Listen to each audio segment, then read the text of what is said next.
I'm non-binary and Jewish. That does make me an oy vey them. It's wonderful to meet you all. It's great to be here. I just want to check in really quickly. Do we all have pronouns here? Yes? Oh, thank God. I was just at a conservative wedding, so I was the only one there. It was stressful as heck. Oh my God. No, I was at a conservative wedding, so of course I wore my pronoun pin because I wanted to what? Start a fight. Exactly. Exactly. I was wearing my pronoun pin and my two young cousins came walking up to me. They walked up to me. They're both girls. They pointed at my pronoun pin. They were like,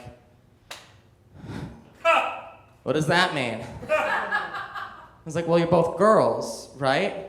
Yeah. Your brother's an asshole. Your brother's a boy, right? And they're like, yeah. So I was like, cool, I'm neither. It stumped them. They didn't get it. They walked away. And then coming back a little bit later, eating a cupcake the way a Bond villain would eat an apple while watching Bond dangle over a bunch of sharks.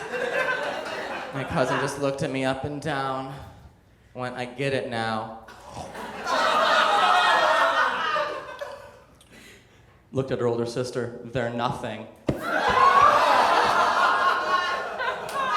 How could I be offended when she got my pronouns right though, you know? Yes! My God, I was at a bar recently and this guy came up to me and he slapped my ass and was like, hey mama, and I turned around, did you finish your homework yet? He hadn't, so I went home with him. I gave him a little peck on the cheek every time he got an answer right. And then he asked if he could eat me out. Are we all familiar with the phrase AMAB?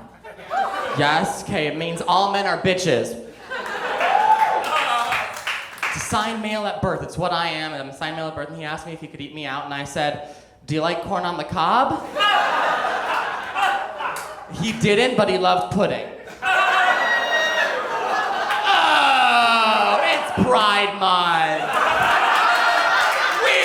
Do it. If you're a furry, it's how you say hello, okay? My God, I work at a dispensary. Do we all smoke weed here? I work at a dispensary, and my favorite thing I have a customer ever said. Customer walked in and saw me standing there in a cute little cape number, and she was like, it's so great to see such a tall, beautiful woman at work. And I was like, oh my God, thank you so much. So I went home and told my roommates. I was like, roommates, I was called a tall, beautiful woman. And one of my roommates, she's a bit older, so she looked at me and she was like, Quinn, that's an insult to women.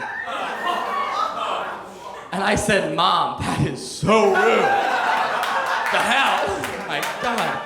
No, I work at a dispensary and my favorite customers are my boomer. Like your parents, when you went to college, are my favorite customers. I love empty nester boomers. They're the cutest little baby customers. The cutest little baby boomers.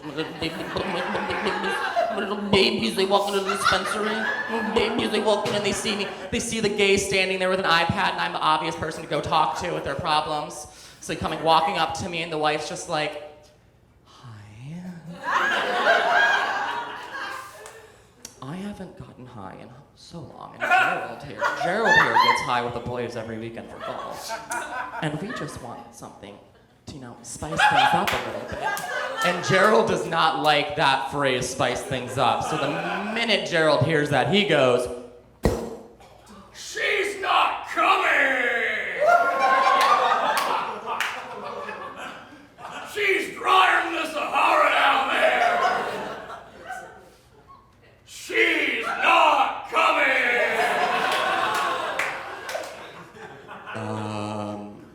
So I give him a pre-roll, I give her my number, I bid them adieu, because I don't know what I'm supposed to do with that. Oh my God.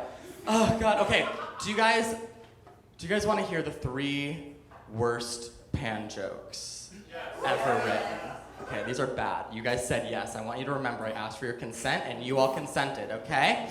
We have that on camera. Number 1, the hardest part about being pansexual, I can't get hired in kitchens. The worst part about being pan, it's been like 3 years since I had pasta. Truthfully, the most difficult part about being pan is being in relationships, especially when you're the non-stick kind.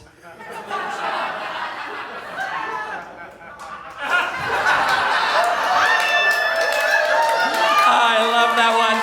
Okay, One more thing before I go, because I have a little time here. I'm well-traveled. I'm a well-traveled gay. That's why I have a denim vest, because it's like the sisterhood of the traveling vest. And I was abroad in jolly old England one time, and I was in Canterbury, and these Germans came up to me one day, and they said, Quinn, come with us, hop on the train with us, get on the train to Dover, hop on the train to Dover, get on the train with us, hop on the train with us. And I said, Hans, I can't get on a train with you guys. My people have a bad track record with trains and Germans.